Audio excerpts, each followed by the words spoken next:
I love that question. I see it regularly on the Facebook support groups. Parents who think that because their child had difficulty learning to speak, that means they're going to have difficulty learning another language.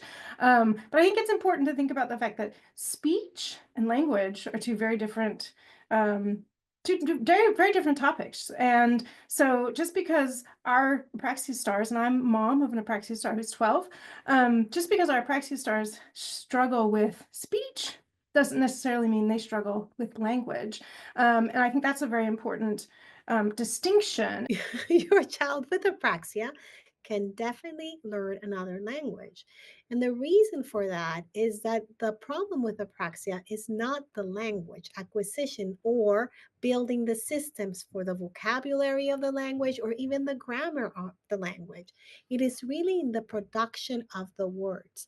Maybe when your child is learning two languages, there are some words that are going to be easier in one language or the other for the child to pronounce, right? Like, for example, in Spanish, we have a lot more open syllables, like the word mama, right? We don't always say mama, we won't say mom so much as an English speaking student would. And mama might be a lot easier for a child with apraxia because it's an open syllable than the word mom when they have to close their lips.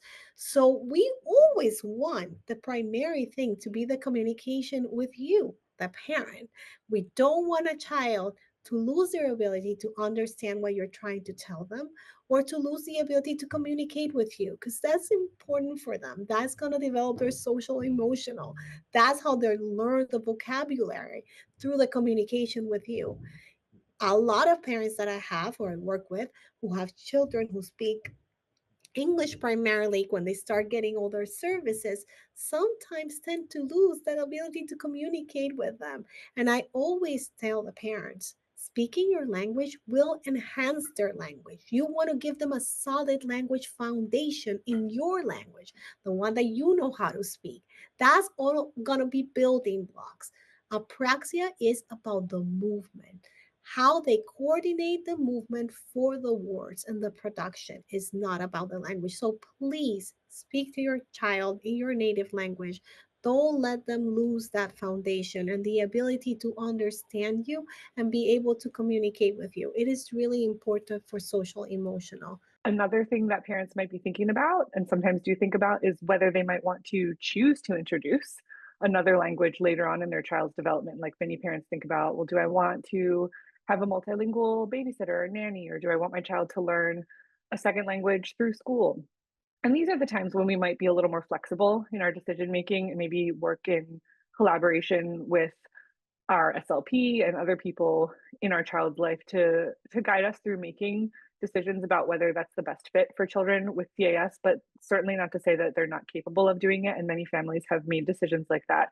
If it's something that works for you and for your family, and it's a choice that you're comfortable making for any of your children, you should feel comfortable making it for your child with CAS with guidance and input from professionals as needed. I think our Apraxia Stars in a lot of ways are better better prepared to learn a foreign language. And there's three reasons for that, when I was thinking about this question. The first one is our Apraxia Stars are exposed to language and the subtle nuances and the structure of language much earlier than non-apraxia kids. And why do I say that? I think about when my daughter was in speech therapy, the flashcards that didn't just have a picture of a cow on it, but it had the word cow or it had the word farm.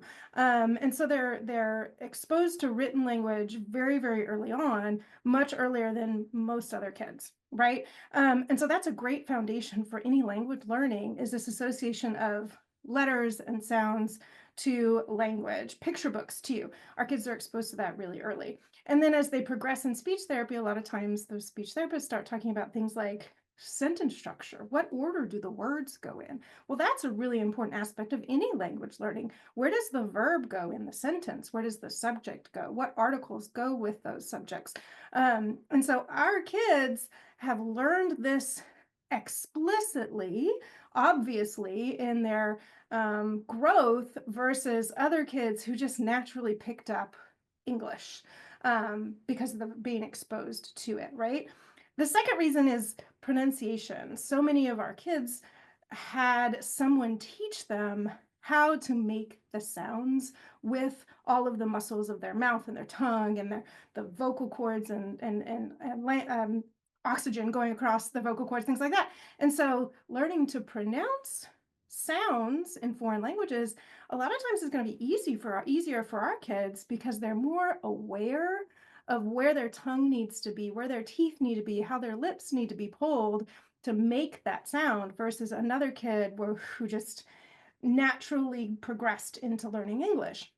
And I had a fascinating conversation with Allie Taylor, who is an adult with childhood apraxia speech, who learned Spanish in school. And I remember having this conversation with her because I was worried about whether my daughter would learn to speak a foreign language. And she talked about things like the residual sounds or difficulties with the residual sounds are often easier for our kids with apraxia in a foreign language because you think about R. So many of our Apraxia Stars struggle with the R sound, whereas in Spanish, the R sound is more like a D. It's a really soft D sound.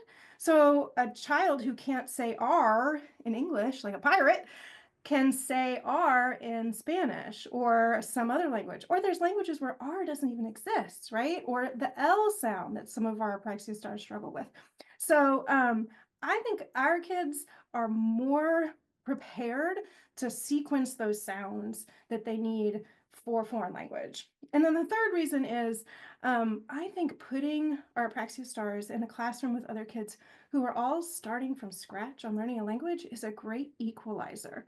Because for our stars, for the first time, probably in their elementary, middle, high school education, they're in a classroom where everyone is stumbling over the syllables and the words and the word order. And what a great place to be for our kids, that they're no longer the only ones who are struggling. And in some cases, they might be the ones who really shine in that classroom because those skills are going to be so easy for them because they've already been there. They've already learned it in learning to speak, right? And overcoming some of those challenges of apraxia speech.